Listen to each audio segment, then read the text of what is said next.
तो hello friends, मेरा नाम है राजेश्वर और आज हम लोग पढ़ेंगे deduction of gas law from kinetic theory. तो इसमें हम लोग प्रेशर, वॉल्यूम, टेम्परेचर, इनमें से एक चीज को कांस्टेंट रखेंगे और दो अदर चीजों पर डिपेंड करेगी, दो अदर हमारी पैरामीटर्स, दो अदर पैरामीटर्स, यानी कि एक पैरामीटर को कांस्टेंट रख करके दो अदर चेंज होंगे। कहने का मतलब ये है। इसी तरीके से हम लोग बॉयल्स लॉ, चार्ल्स लॉ और गैलुसैक लॉ, स्टैंडर्ड गैस इक्वेशन और भी हमारे दो आगे लॉज आते हैं उनको पढ़ेंगे। ठीक है, जैसे ग्राम्स लॉ भी आता है हमारा। ठीक है, चलो तो देखते हैं। सबसे पहले आता है बॉयल्स लॉ। बॉयल्स लॉ को समझने के लिए मैं एक एग्जांपल देता हूं। अच्छे, तो मेरे को एक बात बताएंगे सभी लोग कमेंट बॉक्स में। अब मेरे को बताओ कि जो टूटी फूटी लड़कियां होती हैं वो ठीक होने के लिए कहां पर जाती हैं? भाई महिला गैराज में जाती है, यानी कि ब्यूटी पार्लर। अब ब्यूटी पार्लर में वो किस लिए जाती हैं? काले से गोरा होने। अब वहां पर क्या चीज यूज करी जाती है? क्रीम वगैरह यूज करी जाती है, ऑप्टन यूज करा जाता है नए नए टाइप का। अब उसको फेस पर लगाते हैं। लगाने से क्या होता है? वो काला रंग धीरे धीरे धीरे धीरे उतरने लगता है। ठीक है, तो इसका मतलब क्या है? वॉल्यूम इज डिक्रीजेस, है ना। धीरे धीरे वॉल्यूम तो उतर रहा है। और बहुत सी क्रीम ऐसी भी होती है जो खाली उतार देती है, यानी कि वॉल्यूम डिक्रीज हो रहा है। ठीक है, किसके से? आप प्रेशर अप्लाई कर रहे हो उन केमिकल से। ठीक है, यानी कि प्रेशर अप्लाई करने से क्या होता है? वॉल्यूम डिक्रीज हो रहा है। तो बॉयल्स लॉ का ये काफी अच्छा एग्जांपल है। तो देखो इसको। तो बॉयल्स लॉ यही कहता है pressure is inversely proportional to the volume, यानी कि कहने का मतलब यह है आप जितना प्रेशर अप्लाई करोगे वॉल्यूम क्या रहना है? वॉल्यूम उतना ही ज्यादा डिक्रीज होना है एट द कांस्टेंट टेम्परेचर। अगर जो भाई मैं बोलूं कि वो किसका यूज करते हैं कि भाई गर्म पानी से मुंह धो और उससे भी थोड़ा सा साफ हो जाता है फेस, है ना, ऐसा लड़कियां बोलती हैं। हम लोग तो करते नहीं लड़के। हाँ, तो ऐसा लड़कियां बोलती हैं कि भाई गर्म पानी से मुंह धो तो धीरे धीरे फेस साफ होने लगता है ना। तो ये बोला जाता है। तो वो इसकी कंडीशन नहीं है, यहां पर आप टेम्परेचर को बढ़ा रहे हो। लेकिन अगर जो मैं बोलूं कि केमिकल्स का यूज करना, जैसे कि महिला गैराज में होता है, तो केमिकल्स का यूज करने का मतलब क्या है? यानी कि आप प्रेशर को अप्लाई कर रहे हो फेस पर और उससे क्या कर रहे हो? वॉल्यूम डिक्रीज कर रहे हो, जो आपका गंध है मुंह का वो उतार रहे हो, है ना। तो कहने का मतलब ये है। तो यहीं से बॉयल्स लॉ निकल करके आता है, यानी कि pressure is inversely proportional to the volume, है ना। तो क्या हम कह सकते हैं P, ये देखो, P is inversely proportional to the V, यानी कि यही क्या है? Boyle's law. जितना आप प्रेशर एक्सर्ट करते हो उतना ही वॉल्यूम डिक्रीज हो जाता है और वाइस वर्सा, उल्टा भी होता है इसका। ठीक है, अगर जो मैं V को उठा करके यहां पर मल्टीप्लाई करूं तो ये PV हो जाएगा, और डायरेक्टली प्रोपोर्शनल हटाओगे तो एक कांस्टेंट है ना, और पहले से 1 भी कांस्टेंट है, तो ओवरऑल क्या बन जाएगा? पूरा PV is equal to constant. ठीक है, और मैं एक एग्जांपल देना चाहूंगा बॉयल्स लॉ के ऊपर, बहुत अच्छा एग्जांपल है। अब वो जो होता है, देखना ध्यान से। तो एक एग्जांपल लेते हैं। अच्छा, आपने देखा होगा जो इस टाइप की लड़कियां होती हैं कुछ, यानी कि बहुत मोटी मोटी लड़कियां। ठीक है, तो जब इनकी शादी पास में आती है तो घर वाले क्या करते हैं? इन पर प्रेशर अप्लाई करते हैं कि बेटा तुम्हारी शादी कैसे होगी, है ना, तुमने इतना ज्यादा फैट को बढ़ा लिया है तो अब इसको कम करना पड़ेगा, नहीं तो लड़का आपको रिजेक्ट कर देगा। तो उसके लिए क्या करा जाता है? अब घर वाले जैसे जैसे प्रेशर को अप्लाई कर रहे हैं, अब भाई हालत देख करके पता लग रहा है इसकी कि भागा तो इस पर जाने वाला नहीं है, यानी कि टेम्परेचर तो ये बढ़ाएगी नहीं बिल्कुल भी अपना, है ना, मेहनत तो करनी नहीं है बिल्कुल भी। तो ये क्या करेगी? ये क्या करेगी? या तो ये जो मार्केट में दवाइयां आती हैं आजकल उनका यूज करेगी फैट लॉस करने के लिए। दूसरी बात और क्या कर सकती है? खाना कम कर देगी थोड़ा, भाई बहुत ज्यादा खाती है, दिखाई दे रहा है, घर खाली कर देती होगी खा खा करके, है ना। पापा भी परेशान है, पापा भी सोच रहे हैं जल्दी शादी हो जाए, है ना।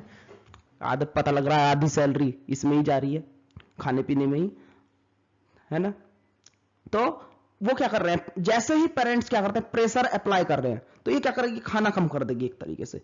तो खाना कम हो रहा है, यानी कि टेम्परेचर कांस्टेंट, भागी की तो है नहीं कि भागा इस पर जाने वाला है नहीं, इतना ज्यादा वेट बढ़ा रखा है। ठीक है, तो प्रेशर जैसे जैसे बढ़ता जा रहा है वैसे वैसे ये अपने वेट घटाने के लिए या तो खाना कम करेगी या बाहर से कुछ दवाइयों का यूज करेगी। तो उससे क्या होता है कि वॉल्यूम जो है इसका घटेगा, यानी कहने का मतलब है वेट घटेगा, यानी कि pressure is inversely proportional to the volume. जैसे जैसे प्रेशर बढ़ता जा रहा है उतनी ही तेजी से, जितना ज्यादा घर वाले प्रेशर इस पर अप्लाई करेंगे कि भाई शादी पास में आ रही है, वजन को घटाओ, कैसे होगा, है ना, तो उतना ही तेजी से ये क्या होगा, वॉल्यूम घटना स्टार्ट हो जाएगा। तो ये भी एक बहुत अच्छा एग्जांपल बनता है बॉयल्स लॉ का, यानी कि pressure is inversely proportional to the volume of gas. ठीक है, ये गैसेस के फॉर्म में बोला जाता है। अगर जो मैं देखूंगा ग्राफ क्या होगा भाई बॉयल्स लॉ के लिए, वो बोल रहे एग्जाम में P और V में ग्राफ बनाओ, तो हो गया P is inversely proportional to V, यानी कि इनवर्सली प्रोपोर्शनल के लिए ग्राफ कैसा आता है, डिक्रीजिंग ग्राफ, कुछ इस टाइप का ग्राफ। ठीक है, लिखना पड़ेगा एट द कांस्टेंट टेम्परेचर। आगे देखते हैं, P इज, अगर जो बोले 1/V में ग्राफ बनाओ, तो P is directly proportional to 1/V but inversely proportional to V। तो डायरेक्टली प्रोपोर्शनल की ग्राफ क्या आता है, सीधा स्ट्रेट लाइन आता है, मैं स्ट्रेट लाइन बनाऊंगा। अब आगे देखते हैं बॉयल्स लॉ का प्रूफ क्या होने वाला है हमारा। तो मैंने ये आपको इक्वेशन कराई थी पीछे वाले लेक्चर में, ठीक है, तो मैं बोलूंगा वी नो, हम जानते हैं प्रेशर कितना होता है, इतना होता है, किससे, pressure apply on the wall of container, यानी कि प्रेशर कितना अप्लाई करती है गैस, है ना, pressure exerted by a gas, gas कितना प्रेशर एक्सर्ट करती है, ये इसका फॉर्मूला है। तो मैंने इसको लिखा फॉर्मूला, वी बार का स्क्वायर क्या होता है, मीन स्क्वायर वेलोसिटी, आप इसको वी स्क्वायर भी बोल सकते हो सीधा। मीन का मतलब होता है एवरेज वेलोसिटी की बात चल रही है, mean average velocity of gas, यानी कि भाई इतने सारे मॉलिक्यूल्स होते हैं गैस कंटेनर, अगर मान लो किसी कंटेनर में गैस भरी हुई है तो बहुत सारे गैस मॉलिक्यूल होने वाले हैं, सबकी अलग अलग वेलोसिटी होती है, हम जानते हैं। तो एक पर्टिकुलर वेलोसिटी के लिए हम क्या करते हैं, मीन निकालते हैं सभी गैसेस का, जो पूरे कंटेनर के लिए वेलोसिटी हो जाती है। ठीक है, तो वही बात यहां पर ये करी हुई है। और ये क्या है, V is the volume, MN total mass of the gas. जिसने नहीं देखा पीछे वाला लेक्चर देख लो, वैसे इतना ज्यादा है, कुछ बात है आने वाली नहीं है, समझ लो यहीं से, है ना। MN, वैसे मैं डिस्क्रिप्शन में लिंक दे दूंगा, कोई देखना चाहे तो देख लेना। Mn टोटल वॉल्यूम, क्यों, N is the number of molecules but M is the mass of one molecule of gas. ठीक है, तो टोटल वॉल्यूम कितना हो गया, Mn। ठीक है, P इज द प्रेशर। अब मैंने क्या करा, V को उठा करके इधर लेकर के आया तो PV बन गया, और 1/3 MnV स्क्वायर ऐसे ही रहा। ठीक है, तो V नो मैं बोल सकता हूं एट द कांस्टेंट टेम्परेचर। अगर जो टेम्परेचर गैसेस का कांस्टेंट हो, मैं पहले ही बता चुका हूं ये बात, जब मैंने बेसिक स्टार्ट करा था, इंट्रोडक्शन दिया था चैप्टर का, कि एवरेज वेलोसिटी जो गैस मॉलिक्यूल्स के लिए होती है वो कांस्टेंट होती है, और आप कह सकते हो जीरो होती है। कांस्टेंट होने का मतलब ये है चेंज नहीं होती, जैसे मॉलिक्यूल मोशन कर रहे हैं वैसे ही करेंगे। ठीक है, एक मॉलिक्यूल जितने तरह से, जितने जिस वेलोसिटी से मूव कर रहा है उसी वेलोसिटी से बाद तक भी मूव करेगा, है ना। तो एवरेज वेलोसिटी कैसी रहेगी, हमेशा कांस्टेंट रहेगी, चेंज नहीं करेगी। ठीक है, और हम जानते हैं, लो यहां से मैं बोल देता हूं उसको, अगर जो V स्क्वायर कांस्टेंट है तो भाई M is the number of molecule, number of molecule भी कांस्टेंट होते हैं, है ना। N is the number of molecule, number of molecule container के अंदर कांस्टेंट रहेंगे, भाई चेंज तो होने वाले नहीं है, जितनी आप गैस आपने उसमें फिल कर दी उतनी ही रहनी है। ठीक है, इसी तरीके से मैं बोलूंगा M क्या रहेगा, constant, mass of the molecules. ठीक है, ये भी क्या रहना है, कांस्टेंट रहना है। तो मैं बोलूंगा फॉल ओवर द क्वांटिटी क्या हो गई, कांस्टेंट, तो मैं बोलूंगा PV is equal to constant. और यही क्या है हमारा बॉयल्स लॉ, ये रहा ऊपर बॉयल्स लॉ। तो बॉयल्स लॉ क्या कर दिया हमने, प्रूफ कर दिया, this is a Boyle's law. आगे पढ़ते हैं चार्ल्स लॉ। तो चार्ल्स लॉ कहता है volume of a gas is directly proportional to the temperature. कहने का मतलब यह है जितना टेम्परेचर दोगे उतना ज्यादा वॉल्यूम इंक्रीज होगा। अब कहने का मतलब क्या है, ये भी यहीं से निकल करके आता है जो पहले एग्जांपल दिया था। तो चार्ल्स लॉ भी इस पर ही डिपेंड करता है। मान लो इस लड़की की शादी हो चुकी है, अगर जो इसकी शादी हो चुकी है भाई फैट तो इतना ज्यादा है, खाती बहुत है, तो हस्बैंड भी तंग आ जाएगा। कहने की बात ये, मान लो उस पर बहुत ज्यादा पैसा है, कोई दिक्कत नहीं है उसको खाने पीने में, खा ले भाई खाना जितना खाना है तेरे को, ठीक है, लेकिन ट्रैक्टर बनने से कुछ फायदा थोड़ी ना है। ठीक है, तो बेइज्जती तो उसकी भी है। अब मान लो किसी शादी में जाना है तो अभी तक वो रिलैक्स है, कोई दिक्कत नहीं है उसको, ठीक है, लेकिन अब जैसे ही वो शादी में लेकर के जाएगा उसको, तो उसकी बेइज्जती है भाई, दोस्त आएंगे उसके, ठीक है, फैमिली मेंबर्स होंगे, तो वहां पर उसको इंसल्ट फील होगी, तो उस टाइम पर क्या करेगा ये? तो प्रेशर तो इसका अपना कांस्टेंट रहना है, प्रेशर की तो कोई दिक्कत है नहीं क्योंकि पैसा उस पर फुल है। लेकिन जैसे जैसे ये भाई शादी आती जा रही है, फैमिली की शादी है जिसमें इसको जाना है, तो फैमिली की शादी आती जा रही है पास में, और इसको कोई दिक्कत नहीं है, लेकिन जो इसका हस्बैंड है उसको दिक्कत है इससे, ठीक है। यानी कहने का मतलब ये है, जैसे जैसे इसका वॉल्यूम भी है, जैसे जैसे उसको खाते हुए देखेगा कि भाई आज 1 रोटी खाई, 2 रोटी खाई, पता लग रहा अगले दिन 10 रोटी, फिर 20, फिर 30, है ना। तो उससे क्या हो रहा है कि इसका वॉल्यूम बढ़ता जा रहा है, और सामने जब हस्बैंड सामने बैठा हुआ खाता हुआ देख रहा है उसको, उसका टेम्परेचर बढ़ता जा रहा है ना, एट द कांस्टेंट प्रेशर, ठीक है। प्रेशर नहीं बढ़ रहा क्योंकि पैसे की उसको दिक्कत नहीं है, लेकिन टेम्परेचर, माथे पर पसीना आ गया, कैसे करूं, तो दिमाग खराब होता जा रहा है ना। तो क्या हो रहा है, यानी कि कहने का मतलब यह है, जैसे जैसे वॉल्यूम बढ़ेगा उसी तरीके से प्रेशर भी, टेम्परेचर भी इंक्रीज होगा। यह बात चार्ल्स ने कही, एट द कांस्टेंट प्रेशर। कहने का मतलब यह है, अगर जो आप किसी गैस का प्रेशर कांस्टेंट रखो, ठीक है, तो वॉल्यूम के साथ में टेम्परेचर इंक्रीज होने लगता है। एक और एग्जांपल मैं ले लेता हूं यहां से।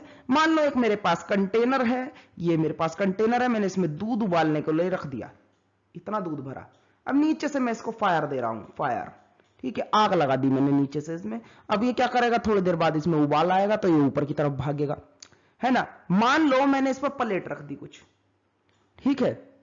अब मैं इसको बाहर नहीं आने दे रहा कि ऊपर तक जाएगा यहां पर जाने पर, ठीक है, बाहर नहीं आने दे रहा, ठीक है। अगर जो ये बाहर नहीं आएगा तो क्या होगा, धीरे धीरे टेम्परेचर बढ़ेगा, है ना, लेकिन वॉल्यूम कांस्टेंट रहेगा यहां तक आने के बाद में, ठीक है, यहां तक आने के बाद में वॉल्यूम कांस्टेंट रहेगा, ठीक है। या फिर आप कह सकते हो, यहां से देखो बहुत अच्छा समझ में आने वाला है कि अभी उबाला आया नहीं है इसके अंदर, टेम्परेचर थोड़ा कांस्टेंट है, ठीक है, टेम्परेचर थोड़ा कांस्टेंट है। अब मैंने टेम्परेचर को धीरे धीरे इंक्रीज किया। अब टेम्परेचर इंक्रीज किया, एकदम से तो ऊपर की साइड चलता नहीं है ना, ऐसा तो नहीं है कि एकदम से ऊपर आ जाएगा। तो कहने का मतलब ये अभी यहीं पर है, जहां पर था पहले से वहीं पर है, ये रहा, मैंने कहा यहीं पर है। एक मिनट रुको, मैं दिखाता हूं इसको ठीक से। पहले भी यहीं पर था, अभी भी यहीं पर है ये दूध, लेकिन टेम्परेचर तो आप बढ़ा रहे हो ना धीरे धीरे, तो जब टेम्परेचर हाई होगा जब तो निकलेगा ये ऊपर को, ठीक है। टेम्परेचर बढ़ा रहे हो यानी कि प्रेशर बढ़ रहा है उसमें, जिससे कि प्रेशर बढ़ता जा रहा है, बढ़ता जा रहा है, टेम्परेचर बढ़ा रहे हो, प्रेशर बढ़ रहा है। प्रेशर कैसे बढ़ रहा है भाई, ये ऊपर की तरफ जो आएगा एकदम से, किसकी वजह से आएगा, प्रेशर के बढ़ने से। यानी कि प्रेशर इस पर एक्सर्ट हो रहा है नीचे से। क्यों एक्सर्ट हो रहा है, जो इसके अंदर जो मॉलिक्यूल्स हैं, जो इसके अंदर मॉलिक्यूल्स हैं, ये मॉलिक्यूल छोटे छोटे इसके दूध के, मिल्क के जो मॉलिक्यूल हैं, ये क्या होंगे, एक्साइटेड होंगे, जो कि ये ऊपर की साइड में प्रेशर एक्सर्ट करेंगे, ऑक्सीलेशन बढ़ जाएगा इनका एक तरीके से देखा जाए। यानी कि ऊपर की साइड में प्रेशर ये एक्सर्ट करेंगे, जिसकी वजह से ऊपर की तरफ भागेगा, ठीक है। यानी कि मैं कह सकता हूं temperature is directly proportional to the volume. जैसे जैसे आप टेम्परेचर बढ़ाओगे वैसे वैसे इसका वॉल्यूम ऊपर की तरफ, ये ऊपर की तरफ भागेगा भाई निकलने के लिए। यानी कि वॉल्यूम इंक्रीज होने लगेगा जैसे जैसे आप टेम्परेचर बढ़ाओगे, है ना। अगर जो ये ना निकले ऊपर, ना निकले ऊपर, तो यानी कि वॉल्यूम तो कांस्टेंट रह गया, लेकिन क्या होने लगा, टेम्परेचर क्या करने लगा, बढ़ने लगा, ठीक है। अगर जो ये ऊपर ना आए तो टेम्परेचर बढ़ेगा, वॉल्यूम कांस्टेंट रहेगा, ठीक है। तो ऐसी कंडीशन में क्या होगा कि प्रेशर जो है वो बढ़ता चला जाएगा। यानी कि भाई अगर जो ये ऊपर की तरफ ना भागे तो प्रेशर इंक्रीज होता है। जैसे कि मैं ऊपर से इसमें प्लेट ढक दूं, ठीक है, अब मैंने इसको बंद कर दिया, अब यहां तक तो ये आ गया, धीरे धीरे क्या बढ़ना है इसके अंदर, प्रेशर इंक्रीज होते जाना है, ठीक है। अगर जो मेरे को प्रेशर डिक्रीज करना है तो मेरे को क्या करना पड़ेगा, यानी कि डिक्रीज का मतलब क्या है, कांस्टेंट रखना है। यानी कि इसको दबा करके रखूंगा अगर जो प्लेट से, तो क्या करेगा, ये प्रेशर कंटिन्यूअसली इंक्रीज होगा। लेकिन अगर जो मेरे को प्रेशर को कांस्टेंट रखना है तो मेरे को ये प्लेट को उठा देना पड़ेगा। जैसे ही मैं इसको प्लेट को उठाऊंगा ऐसे ही दूध ऊपर की साइड आना शुरू हो जाएगा। यानी कि वॉल्यूम इंक्रीज होगा टेम्परेचर इंक्रीज होने पर एट द कांस्टेंट प्रेशर। अब ये आपके समझ में आ गया होगा। चलते हैं आगे, तो प्रूफ देख लेते हैं इसका फिर से। गैस का pressure exerted by a gas, ये फॉर्मूला होता है हमारा। अब मैंने क्या कहा, इसमें 2 से मल्टीप्लाई करो, 2 से डिवाइड करो। देखो भाई ये 2 से तो मल्टीप्लाई करा, और यहां पर ये जो है ये 2 से डिवाइड कर दिया, ठीक है। और ये जो P है इसको उठा करके नीचे लेकर के आ जाओ यहां पर, और ये जो V था इसको उठा करके यहां पर रख दो, और मैंने कुछ नहीं करा। और देखो m ये रहा, v स्क्वायर ये रहा, ठीक है, n ये रहा, तो सब चीजें हैं, बस कुछ नहीं करा, p की जगह v को रख दिया, एक्सचेंज कर लिया जैसे कि हम करते हैं मैथमेटिक्स के अंदर, v की जगह p को रख लिया, ठीक है, और 2 से मल्टीप्लाई करा, 2 से डिवाइड कर दिया, ठीक है। अब एक फॉर्मूला आपने 11th क्लास के अंदर पढ़ा होगा, half M V square is equal to 3/2 kT, ठीक है। अब ये 3/2 kT का क्या मतलब है ना, ये पूरी एक डेरिवेशन होती है, यानी कि काइनेटिक एनर्जी की वैल्यू इतनी होती है। इस डेरिवेशन का नाम है काइनेटिक इंटीग्रेशन ऑफ टेम्परेचर। ये नेक्स्ट लेक्चर में मैं आपको करा दूंगा, ठीक है, नेक्स्ट जो लेक्चर आने वाला है वहां पर इसका प्रूफ मिल जाएगा आप लोगों को, ठीक है। आगे चलते हैं, अब इसमें इसको पुट कर दो, कहने का मतलब ये है हाफ एम वी स्क्वायर, अब ये रहा half M V square, half, एक मिनट रुको मिटा देता हूं पूरा, अब इस डेरिवेशन के बाद में दिख रहा होगा आपको हाफ एम वी स्क्वायर, ठीक है, ये रहा हाफ एम वी स्क्वायर, भाई वी बार का square is the average mean velocity जो है ना, आप वी स्क्वायर बोलो या वी बार का स्क्वायर बोलो, मैंने पहले ही बता चुका हूं इस बात को। तो इसकी जगह क्या पुट कर देना है, 3/2 kT, मैंने पुट कर दिया 3/2 kT, ये रहा, ठीक है। अब मैं इसको आगे सोल्व करूंगा, एक मिनट रुकेंगे, ये रहा 3/2 kT। अब मैंने कहा है n/p, मेरे पास पहले से था n/p, 2 से 2 कैंसिल हो जाएगा, ठीक है, 3 से 3 कैंसिल हो जाएगा, मेरे पास बचा सिर्फ इतना, ठीक है। तो ये किसके इक्वल चल रहा है, ये p के इक्वल चल रहा है सब कुछ, ये देखो ये रहा p के इक्वल, सॉरी v के इक्वल चल रहा है, ठीक है, v के इक्वल ले लिया था हमने, तो मैं कह सकता हूं ये सब कुछ v के इक्वल चल रहा है, ठीक है, ये रहा v के इक्वल।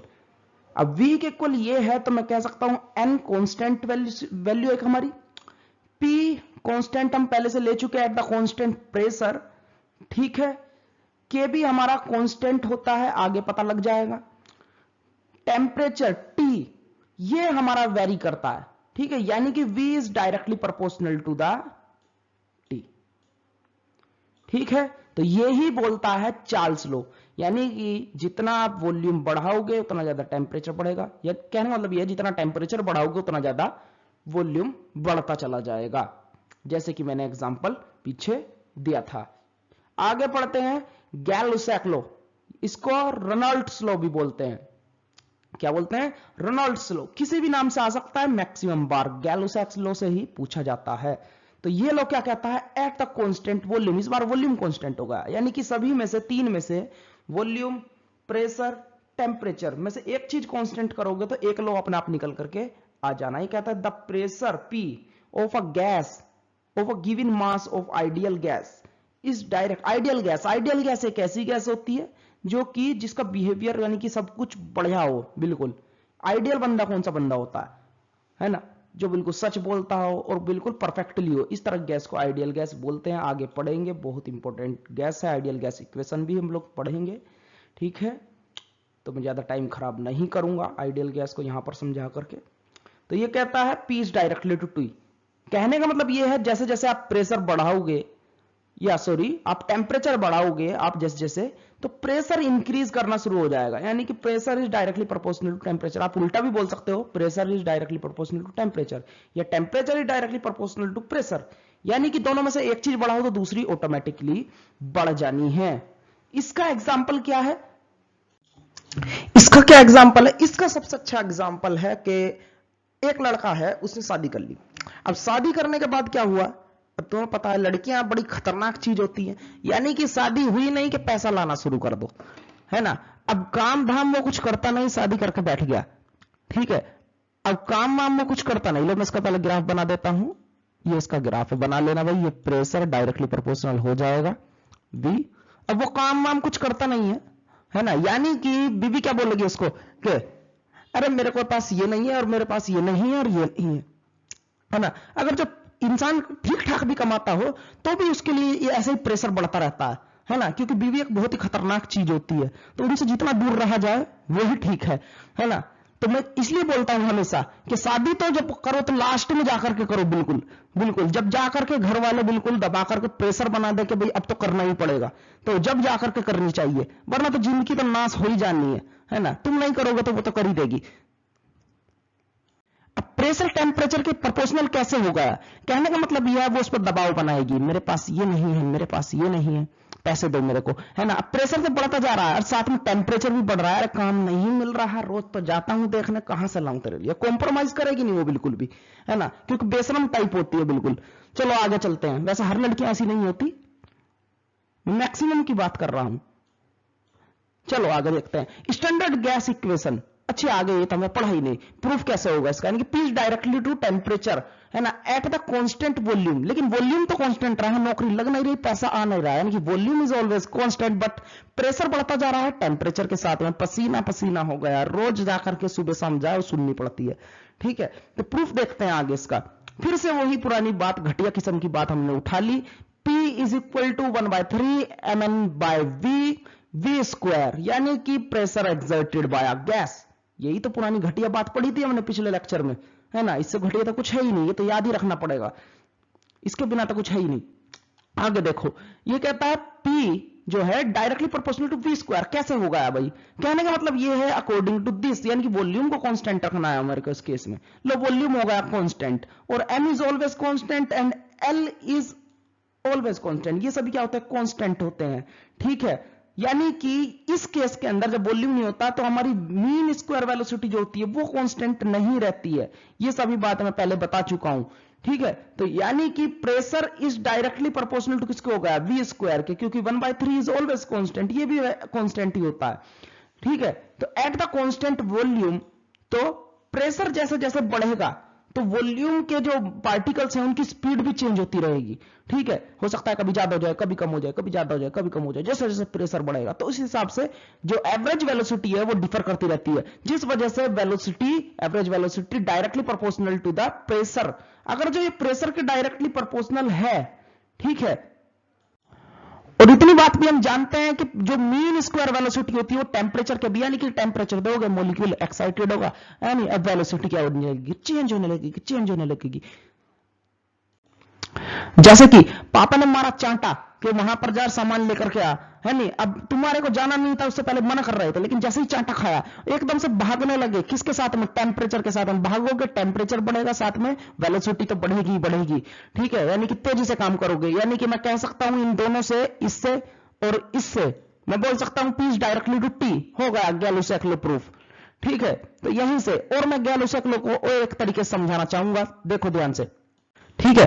तो देखो आगे मैंने कहा वही पुराना घटिया एग्जांपल लिया उठा करके, मैंने इसको बंद कर दिया बिल्कुल प्लेट से, इसमें दूध डाला भरा हुआ है, ठीक है। अब मैंने टेम्परेचर देना स्टार्ट किया, अब धीरे धीरे टेम्परेचर बढ़ेगा, अब मैंने वॉल्यूम तो कांस्टेंट कर दिया ना, यहां आने की बात कर रहे हैं, जब दूध उबल गया पूरा ऊपर तक आ गया, अब बाहर तो निकलेगा नहीं, मैंने वॉल्यूम को कांस्टेंट कर दिया क्योंकि ऊपर से इसको बंद कर दिया, ठीक है। वॉल्यूम हो चुका कांस्टेंट, तो इस कंडीशन में जैसे जैसे आप प्रेशर बढ़ाओगे तो क्या बढ़ता चला जाएगा, वो टेम्परेचर बढ़ाओगे तो प्रेशर इंक्रीज होता चला जाएगा, और हो सकता है एक टाइम पर तेजी से ऊपर की साइड में हवा में उड़ करके जाए, है ना, जैसे कि कुकर होता है, अगर जो कुकर की वो सीटी जो होती है वो ऊपर की साइड ना उठे, है ना, तो क्या होता है, कुकर फटने का डर रहता है, यानी कि प्रेशर इंक्रीजेज इनसाइड, क्योंकि वॉल्यूम आप नहीं बढ़ने दे रहे हो, गैस जो है जो बाहर निकलना चाह रही है, भाई गैस बन गया उसके अंदर, गैस क्या कर रही है, वॉल्यूम चाहिए उसको एक्सपेंड होने के लिए, अब आप जगह नहीं दे रहे हो, यानी कि बाहर नहीं निकलने दे रहे हो, वॉल्यूम नहीं बढ़ने दे रहे हो गैस का, तो क्या होगा, वो फटेगा फटेगा। तो इस तरीके से आप जैसे जैसे आप टेम्परेचर बढ़ाओगे वॉल्यूम को कांस्टेंट रख के, तो प्रेशर अपने आप खुद पे खुद बढ़ने लगना है। तो pressure is directly proportional to the temperature, ठीक है। आगे मैं इसको मिटा देता हूं, सड़े हुए पोर्शन को जो हमने सड़ा चुके बढ़ करके, लो मैंने इसको मिटा दिया। आगे आता है स्टैंडर्ड गैस इक्वेशन, ये भी बेकार चीज कहां से निकल कर आती है, इसी घटिया किस्म के फॉर्मूले से निकल कर आती है, यानी कि P equal to 1/3 mn v square. जितनी भी गैस इक्वेशंस हैं, ये जो बेकार की इक्वेशन है, बढ़िया इक्वेशन है वैसे तो, पढ़नी चाहिए, है ना, तो ये सभी कहां से निकल करके आती है, pressure excited by a gas. जिसने नहीं पढ़ा है डिस्क्रिप्शन में लिंक दे दूंगा, जाकर के देख लो इसको एक बार जरूर। आगे चलते हैं। ठीक है, तो आगे हमारे पास आ गया है। तो आपको ये फॉर्मूला से दिखाई दे रहा होगा, ये घटिया किस्म की बात कहां से निकल कर आई, ये वहीं से निकल कर आई उसी फॉर्मूले से, half M V square, V bar का स्क्वायर बोलते हैं हम, ना भी बोले तो कोई दिक्कत वाली बात नहीं है, क्योंकि वेलोसिटी इज वेलोसिटी। आप टोटल वेलोसिटी को बार लगा करके बोलो मीन को या मत बोलो, उससे फर्क नहीं पड़ता, है ना, सीधा आपको वेलोसिटी बोलनी है। ये बहुत छोटी किस्म की बात है, यानी कि बहुत छोटी क्लासों की बात है कि हम बार लगाते हैं वहां पर, तो इतनी ज्यादा जरूरत होती नहीं बार लगाने की, आप लगाओ मत लगाओ आप पर डिपेंड करता है, मार्क्स पूरे मिलने हैं आपको। ठीक है, तो क्या आता है हमारा फॉर्मूला, 3/2 KT, 3/2 KT। अब मैंने क्या कहा, इस फॉर्मूले के जो मैंने पीछे करा था, कौन से फॉर्मूले में करा था, ये चार्ल्स लॉ के अंदर हमने इसको लिखा था, बीच में मैंने बताया था कि आगे हम इसको प्रूफ करेंगे अगले दिन, यानी कि कल मैं इसको प्रूफ करा दूंगा आपको। तो 2 से 2 कैंसिल हुआ यहां से, और यहां से वी स्क्वायर की वैल्यू निकालो तो यही आने वाली है, कौन सी वाली, ये वाली आने वाली है। ठीक है, तो यहां से आपको ये वैल्यू मिल जानी है। अब इस वैल्यू को उठा करके उस घटिया किस्म की जो हमारी इक्वेशन थी पीछे जो हमने लिखी थी पी की, उसमें उठा करके इसकी वैल्यू को पुट कर दो। जब वैल्यू को पुट करोगे तो कुछ इस तरीके का आएगा। ठीक है, अब देखते हैं आगे क्या क्या बनता है। अब ये जो वैल्यू होती है हमारी, ध्यान से देखना, ये वैल्यू होती ही है हमारी, ये कितनी, ये जो चीज है हमारी, देखो इसको छोड़ करके मैं दिखाता हूं, ये बन गया यहां से, ये सभी चीजें क्या है, कांस्टेंट है। अपने आप देख लो ध्यान से, ये सभी चीजें देखो, 1/3 constant, n constant, n constant. ठीक है, और v को हम लोग इधर ले जाने वाले हैं, v को इधर ले जाएंगे, ऐसे इधर ले जाएंगे, देखो pv बन गया। ठीक है, तो ये सब चीजें इधर आ चुकी, यानी कि v कांस्टेंट नहीं है यहां पर, लेकिन 3/2 n, इस वैल्यू को हम बोलते हैं r। ये r की वैल्यू होती है, r is the gas constant, यानी कि गैस, यूनिवर्सल गैस कांस्टेंट बोला जाता है इसको। लो मैं अलग से लिख देता हूं, एक बार इसको देख लेना। r की जो वैल्यू होती है वो ये होती है, लो r इज इक्वल टू, मैंने कहा 1/3 mn लिखना चाहो साइड में लिख सकते हो आप लोग इस चीज को, mn बाय, ये m से m कैंसिल कर सकते हो आप, कोई दिक्कत वाली बात नहीं है।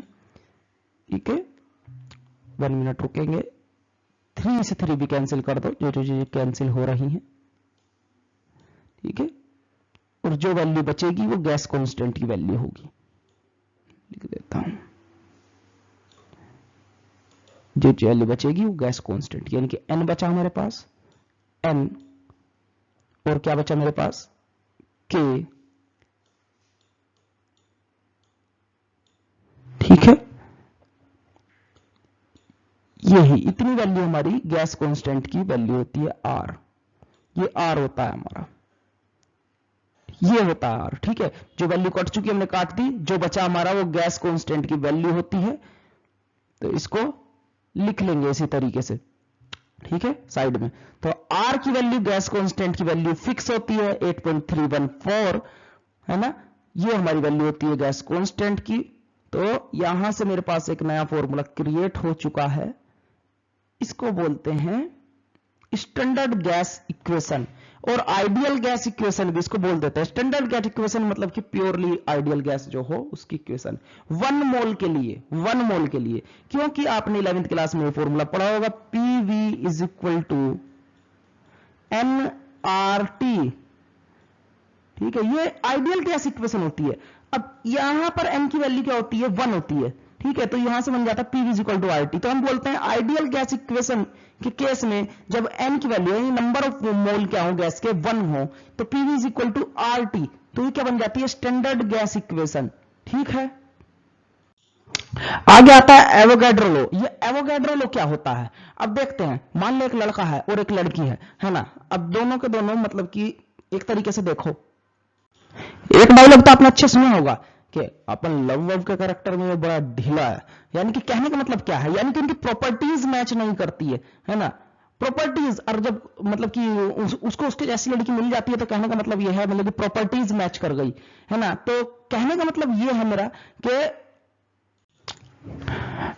मैच नहीं कर रहा सब कुछ, यानी कि वो कुछ और करता है, वो कुछ और करती है, यानी कि बिल्कुल भी मैचिंग नहीं हो पा रही, यानी कि अपोजिट चलते हैं एक दूसरे के दोनों, बिल्कुल। तो वो वाली बात नहीं हो पा रही, कुछ बात नहीं बन पा रही। तो आगे अगर जो मतलब कि सारी प्रॉपर्टीज मिल जाए तो हम बोलते हैं कि लव हो गया है। तो उस हिसाब से हम बोलते हैं कि प्रॉपर्टीज मैच कर चुकी पूरी की पूरी, यानी कि जैसा काम वो करता है बिल्कुल ऐसा ही काम उसको पसंद है ना। वैसे ऐसा कुछ होता नहीं है, ये फालतू की बातें हैं, है ना। और उस टाइम पर हम अपने माँ बाप को भी भूल जाते हैं, है ना। अरे कौन है पापा, बस रोहन ही रोहन है ना। रोहन के साथ ही रहना है आजकल तो, और रोहन ही सबसे बढ़िया इंसान है दुनिया में, रोहन से अच्छा कोई इंसान नहीं है। अगर जब पापा नहीं माने तो आजकल सरकार ने फुल इजाजत दे रखी है, हम कर लेंगे खुद, ठीक है। तो कहने का मतलब मेरा ये है, एवोगैड्रो ने कहा कि एक कंटेनर है, यानी कि उनकी प्रॉपर्टीज मैच कर गई थी। तो कहने का मतलब ये है सभी चीजें मैच कर गई। कहने का मतलब ये है, उसने ये कहा, यहां से समझने वाली बात ये है, अगर जो मेरे पास दो कंटेनर हैं, एक ए कंटेनर है, दूसरा हमारे पास बी कंटेनर है ना। अगर जो मेरे पास ये दो कंटेनर हैं और इसके अंदर जितना वॉल्यूम मैंने गैस का इसमें डाला, ठीक है, और इतना ही वॉल्यूम में इसके अंदर गैस का डाल दूं, और वो गैस किसी भी नेचर की हो, उससे मेरे को फर्क नहीं पड़ता, ठीक है। और टेम्परेचर, यहां पर जो गैस का टेम्परेचर वो T है, और यहां पर भी गैस का टेम्परेचर T है। वॉल्यूम मैंने यहां पर V रखा, तो मैंने वॉल्यूम यहां पर भी V रखा, नहीं कि इक्वल वॉल्यूम रखा, इक्वल टेम्परेचर रखा, और प्रेशर भी मैंने यहां पर दोनों ही केसेस में इक्वल ही रखा। तो उसने बोला जो नंबर ऑफ मोल्स होंगे, यानी कि N कि नंबर ऑफ मोलिक्यूल्स, कहने का मतलब नंबर ऑफ मोल्स उसको ही बोला जाता है, यानी कि number of moles in first container is equal to the number of molecules in second container, ये भी इक्वल होंगे, ठीक है। जैसे कि दोनों, एक लड़का एक लड़की दोनों आपस में प्यार करते हैं, तो आप बोल सकते हो उनसे, क्योंकि इन दोनों की प्रॉपर्टीज मैच करती हैं, है नहीं कि बोला जाता है कि ये आपस में कभी अलग नहीं होंगे। तो उसका क्या मतलब होता है, उसका मतलब होता है ये किसके सुनते ही नहीं है ना, कोई कुछ भी का फर्क ही नहीं पड़ता, बिल्कुल बेशरम टाइप इंसान है, फर्क ही नहीं पड़ता है, ठीक है। तो यानी कि सभी प्रॉपर्टीज मैच कर गई, तो नंबर ऑफ मॉलिक्यूल्स यहां पर मैच कर गए, वहां पर प्रॉपर्टीज मैच कर गई, यहां से इसको याद रख सकते हो, बहुत अच्छा एग्जांपल हो गया। चलो तो आगे इसकी डेरिवेशन को देखते हैं। हमने कहा let us consider two gases A and B having the equal volume, ठीक है भाई, इक्वल वॉल्यूम ले लिया, at the same temperature pressure, ठीक है भाई, कर दिया, है ना। हमने कहा suppose M1 and M2 be the total mass of the gas A and B, ठीक है। तो जो गैस हमारे पास यहां पर थी उसका मास हमने बोला M1 फर्स्ट कंटेनर वाली गैस का, इसका सेकंड वाली का बोला मैंने M2, ठीक है। ऐसा हम लोगों ने लेट कर लिया, ठीक है। और V1 V2 be the RMS velocity of the gas molecule, यानी कि रूट मीन स्क्वायर वेलोसिटी, ठीक है। लो पहले मैं इसको मिटा देता हूं।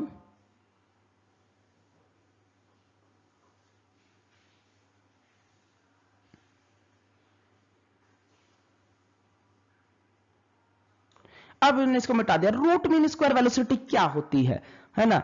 लो मैंने, इसका मतलब होता है, पहले तो रूट बना लो, रूट, फिर मीन ले लो, किसका, स्क्वायर वेलोसिटी, वही बात उल्टी आ गई, जो मीन निकाला था, मीन का ये मीन होता है बार में, इसका स्क्वायर और इसका रूट, ये होती है रूट मीन स्क्वायर वेलोसिटी, ठीक है। रूट और मीन अंदर वाला स्क्वायर कर दिया, है ना, ये वाली वेलोसिटी को बोला जाता है रूट मीन स्क्वायर वेलोसिटी। इसका एग्जैक्ट मीनिंग क्या होता है ये बताऊंगा आपको। तो ये देखो एग्जैक्ट मीनिंग, ये कुछ नहीं है, वैसे एक तरह की मनगढ़ंत कहानी है जो हमने अब फॉर्मूला अपने लिए जो जरूरत के लिए बनाया हुआ है।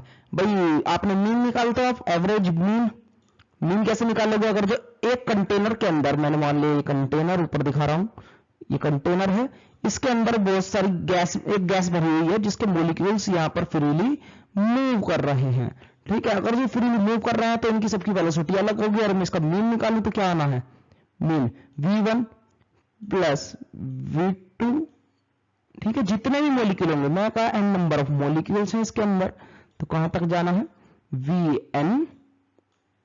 और मीन जब भी हम निकालते हैं तो हम कैसे निकालते हैं, मीन को बार लगा देते हैं ऊपर, ठीक है, ना भी लगाओ तो कोई दिक्कत वाली बात होती नहीं है, ठीक है, n। तो ये इसका मीन आ गया, लेकिन स्क्वायर मीन अगर जो मेरे को निकालना है, मीन स्क्वायर, तो इसको स्क्वायर कर दूंगा, ठीक है। तो और यहां पर मैं सभी वेलोसिटी का स्क्वायर लूंगा, तो ये मीन स्क्वायर वेलोसिटी होती है, ठीक है। और मेरे को निकालनी है रूट मीन स्क्वायर वैल्यू ये, यानी कि तो मैं क्या करूंगा, यहां से इनका सबका स्क्वायर कर दूंगा। कुछ नहीं है, अपने समझने के लिए चीजों को बनाया हुआ है, ठीक है।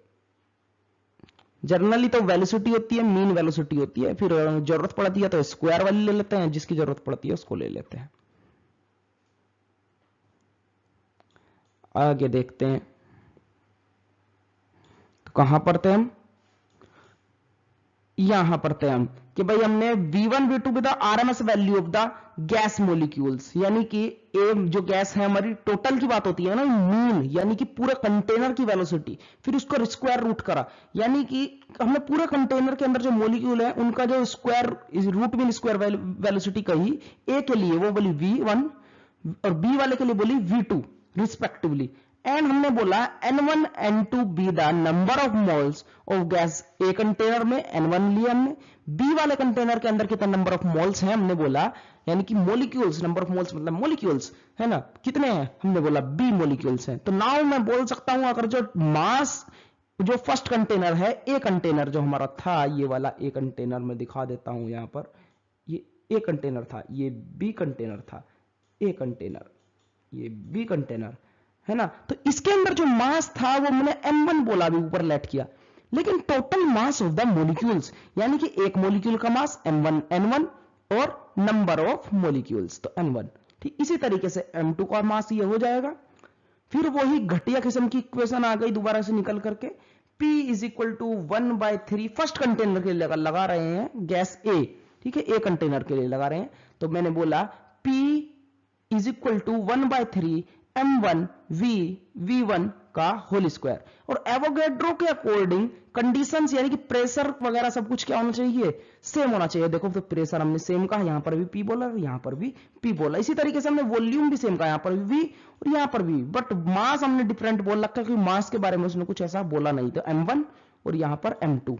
इसी तरीके से रूट मीन स्क्वायर वेलोसिटी भी हमने, मीन स्क्वायर वेलोसिटी सॉरी, वो भी हमने अलग बोली, v1 का स्क्वायर और v2 का स्क्वायर। तो ये मेरे पास दो इक्वेशंस आ गई। अब मैं इन दो इक्वेशंस को क्या करूंगा, इसकी दो इक्वेशन सेम है, क्या बोलना चाहूंगा भाई, P इज इक्वल टू इतना और P इज इक्वल टू इतना, तो मैं दोनों को इक्वल ना रख दूं क्या, ठीक है। तो मैंने दोनों को इक्वल रख दिया, एक वाला काट देना, ये वाला इसकी कोई जरूरत नहीं है, ठीक है। P इज इक्वल टू ये वाला ऊपर वाला, और P इज इक्वल टू ये, इतना तो कर सकते हो आप, ये समझाने की मेरे को जरूरत भी नहीं है भाई, दो P के इक्वल है दोनों, तो P को इक्वल रख दिया,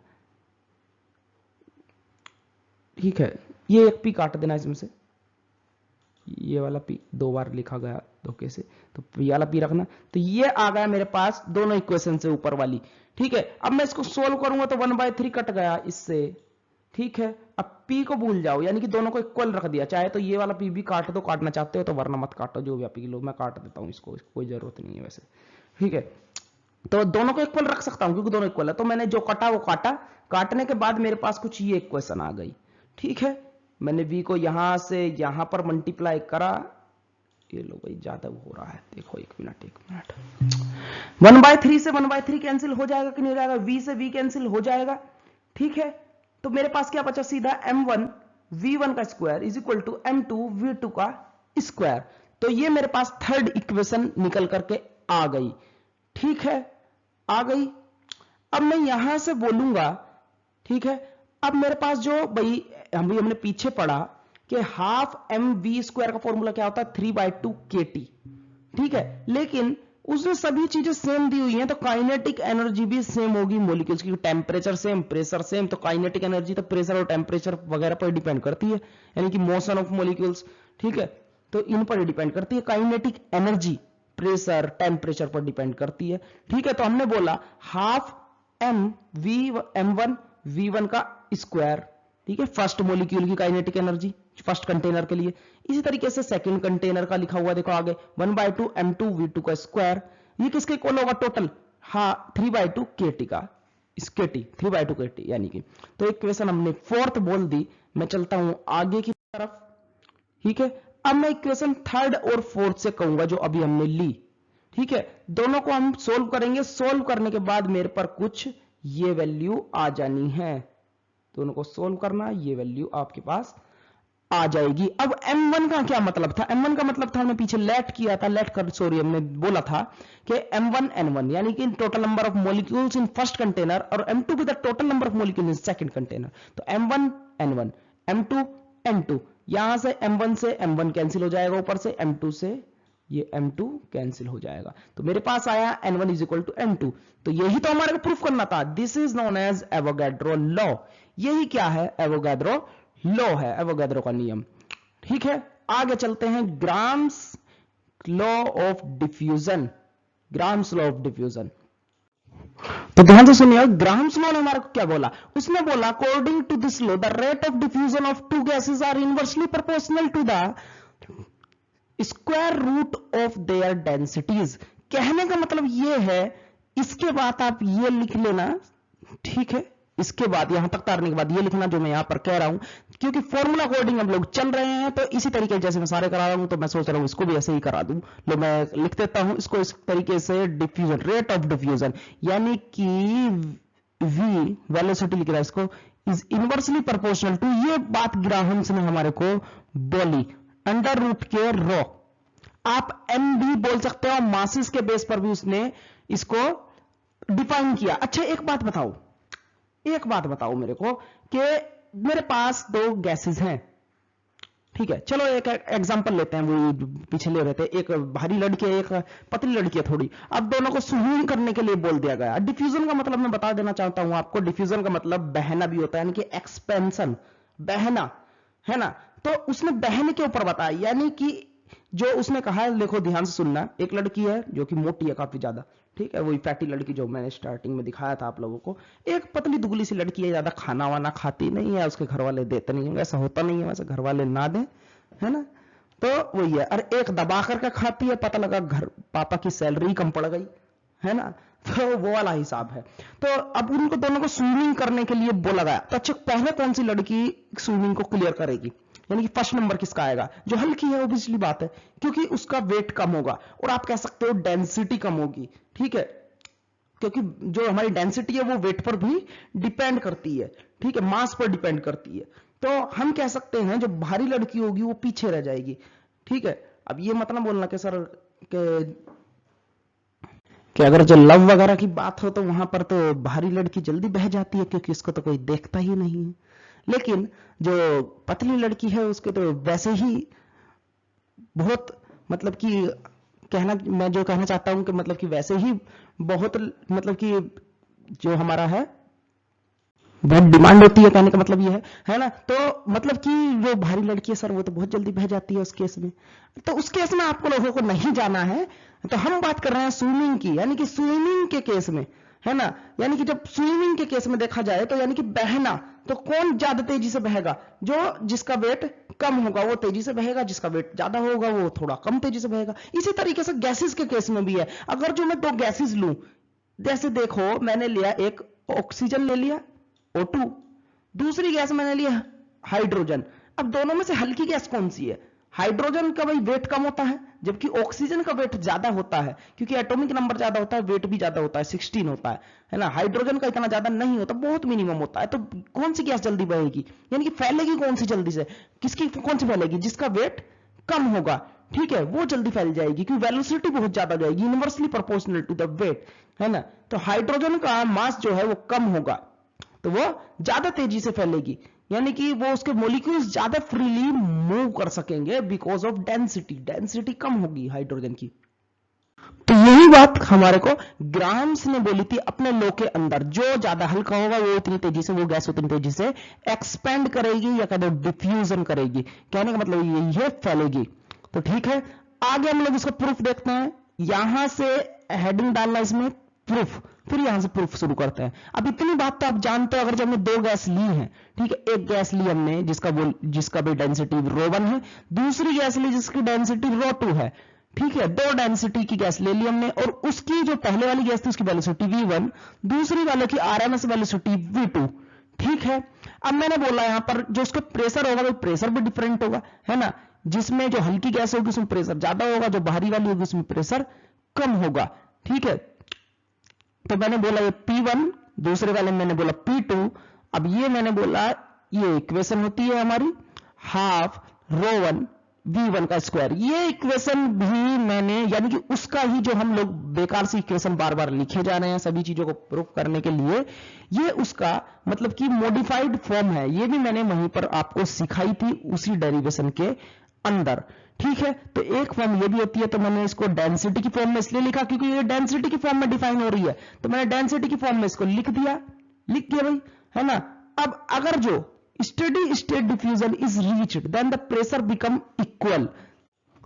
स्टेडी स्टेट का मतलब होता है जब दोनों गैस बहुत ज्यादा फैल जाए। अब फैल जाने का मतलब ये होगा बहुत ज्यादा फैल गई दोनों की, पहली भी फैल गई दूसरी फैल गई, बेशक दोनों में टाइम ज्यादा गया, है ना। तो उस टाइम पर क्या होता है, प्रेशर दोनों का इक्वल हो जाता है। कहने का मतलब ये है अप्रोक्सीमेटली प्रेशर इक्वल होगा, क्योंकि नेग्लिजिबल हो जाएगा भी, प्रेशर ज्यादा फैल गई, मॉलिक्यूल दूर दूर हो गए तो प्रेशर डिक्रीजेस। ठीक है, तो प्रेशर क्या हो जाना है, इक्वल हो जाना है। नेग्लिजिबल इक्वल बोलेंगे हम लोग, आसपास होगा, यानी कि अप्रोक्सीमेट नेग्लिजिबल को अप्रोक्सीमेट इक्वल रहना है दोनों का प्रेशर। तो मैंने बोला P1 is equal to P2, तो स्टेडी स्टेट उसको ही बोलते हैं जब बहुत ज्यादा हो गया हो। ठीक है, तो P1 is equal to P2, और यहां से मैं दोनों की वैल्यू पुट करी तो मेरे पर ये आ गया। अब यहां से जो चीज कटती है मैं उसको काट दूंगा। ठीक है, तो मेरे से ये कट गया, ये कट गया, इससे ये कट गया, और सोल्व करा तो मैंने मेरे पास ये आ गया, यानी कि ये V1 का स्क्वायर और इस V2 को का स्क्वायर को नीचे लेकर के आया, ρ2 बाय ρ1। तो यहां से V स्क्वायर था, यानी कि मैं अंडर रूट ले सकता हूं, तो मैंने अंडर रूट में लिख दिया, और यहां से मैं फिर बोल दूंगा, आगे चलते हैं आगे की तरफ। यहां से फिर मैंने बोला R1 R2 are the rate of diffusion. ठीक है, यानी कि रेट ऑफ डिफ्यूजन मैंने R1 R2 ले लिया गैस कांस्टेंट का, यानी कि किस तरीके से फैल रही है गैस कांस्टेंट, ये डिफरेंट हो जाएगा दोनों के लिए अगर जो दोनों का रेट ऑफ डिफ्यूजन अलग है। ठीक है, A एंड B। तो मैंने बोला R1 बाय R2, वैसे इसकी कोई जरूरत पड़ती नहीं है, आप लिखो मत ना लिखो, इसका कोई जरूरत पड़ती नहीं है। ठीक है, तो आप डायरेक्ट यहां से बोल सकते हो V इज इनवर्सली, चलो ये आधा आसान पड़ेगा तो इसको ही लिखो ρ1 बाय ρ2, चाहो तो आप इसको भी लिख लो, कोई दिक्कत वाली बात नहीं है। सॉरी एक मिनट, मैंने इसको ρ1 ρ2 लिख दिया, तो मैं लिखूंगा यहां से V is inversely proportional to the ρ, यानी कि 1 बाय के ρ। यही हम चीज प्रूफ करना चाह रहे थे। पीछे वाले से ही बोल दो आप, जो हमने पीछे लिखा था R1 R2 में मत ना लिखो, इतना ज्यादा मत ना जाओ, इसकी कोई जरूरत पड़ती नहीं है, ये एक एक्स्ट्रा फॉर्म आ जाती है। वैसे आप लिखना चाहो तो लिख सकते हो, मैं आपको बता देता हूं अगर जो आप यही नोट करना चाहते हो। ठीक है, R1 R2 भी द रेट ऑफ डिफ्यूजन, यानी कि डिफ्यूज करने का गैस का, कहने का मतलब ये है कि किस तरीके से फैल रही है, तो उसका जो कांस्टेंट होता है, बीच में जो रेट के डिफरेंस होता है, यानी कि गैस कांस्टेंट जो हमारा आता है, मैंने पीछे बताया था। तो R1 R2, तो इसके लिए कुछ अलग होगा, फर्स्ट वाले के लिए, सेकंड वाले के लिए कुछ अलग होगा। मैंने बोला R1 बाय R2, क्योंकि हम लोग रेशो में चल रहे हैं इसलिए मैंने बोला R1 बाय R2, और यहां से मैं इसको बोल सकता हूं कि R is inversely proportional to the ρ। तो आज का लेक्चर यहीं पर खत्म करते हैं, मिलते हैं नेक्स्ट लेक्चर में, तो वीडियो का इंतजार करिएगा। Thank you friends.